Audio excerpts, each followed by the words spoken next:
Title: My own cousin tried to send me to prison, so I let him destroy himself. Extended 30-min version. I used to believe betrayal was loud. Pause. It came with shouting, anger, broken things. Pause. But I was wrong. Because the most dangerous betrayal, pause, slow, is the one that whispers. My name is Alex Carter, and everything I'm about to tell you, pause, started with someone I trusted more than anyone else, my own cousin. Daniel. Back then, my life was simple. I lived in Chicago, ran a small tech company, nothing big, no fancy office, just a small team, late nights, and a dream that refused to die. Pause. Every dollar I made came from sacrifice. While others were out partying, I was fixing bugs at 3 a.m. While others were sleeping, I was building something I hoped would matter. Pause, and slowly, very slowly, it started working. We got our first big client, then another, then referrals started coming in.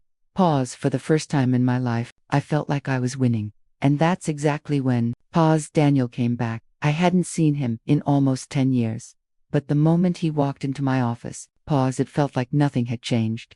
Same smile, same confidence, same eyes that always felt like they were calculating something. Alex, he hugged me. I heard about your company. Pause. I'm proud of you.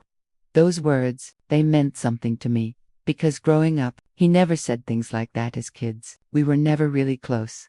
Not because we didn't try, pause, but because he always saw life as a competition.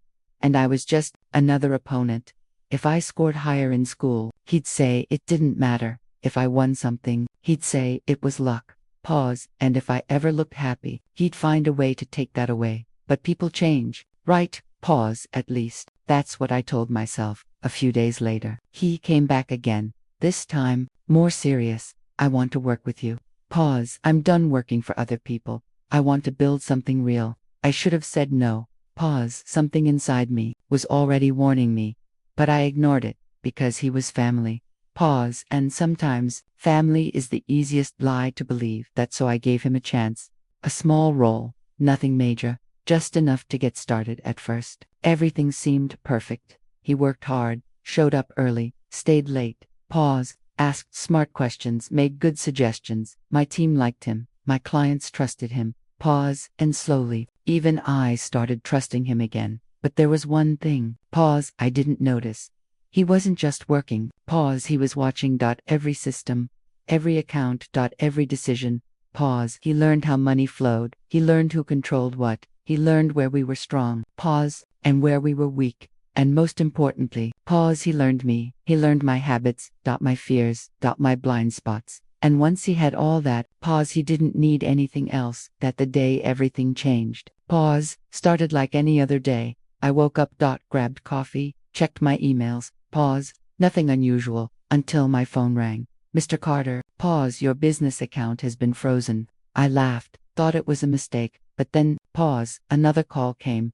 A legal firm. You are being investigated for financial fraud.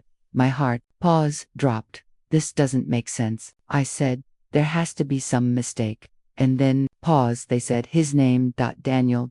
In that moment, pause, slow, everything became clear. All those late nights. All those questions. All that interest. Pause. It wasn't support, it was preparation. He had created fake contracts, moved money in ways that looked illegal, copied internal data. Pause. And then reported everything. To the outside world. Pause. He was the hero, and I, pause, was the criminal. But the real betrayal, pause, was still waiting, because he didn't do it alone. My uncle, Paul's, his father, was part of it.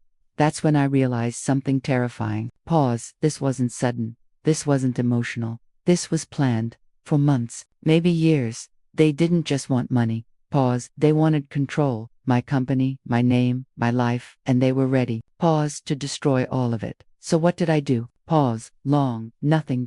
No shouting. No confrontation. No revenge. Just silence. Because I understood something. Pause. People don't need help to destroy themselves. They just need time.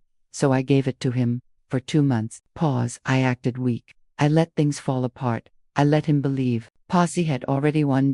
And that's when, pause, he made his biggest mistake. He got comfortable. He rushed things. Signed documents. Too fast. Moved larger amounts of money. Pause. Stopped covering his tracks. And slowly, pause, he started exposing himself. Every move he made, pause, became evidence. Every lie, pause, left a trace. And I collected it all. The day of the court hearing came. Pause. He walked in confident, smiling, relaxed, like this was already over. But I wasn't there to fight. Pause. I was there to finish it. I didn't argue. I didn't speak much. I just placed, pause, a small USB drive on the table. Inside it, pause, was the truth. Emails, transactions, fake contracts. And one final piece. Pause, his voice. Once the company is mine. Pause, I'll sell it. Easy money. Silence filled the room. Pause, long, and for the first time. Pause, he looked scared. I didn't destroy him. Pause, I didn't need to. He did it. Himself. Step by step. Lie by lie. Choice by choice. 6 months later. Pause, my company came back stronger.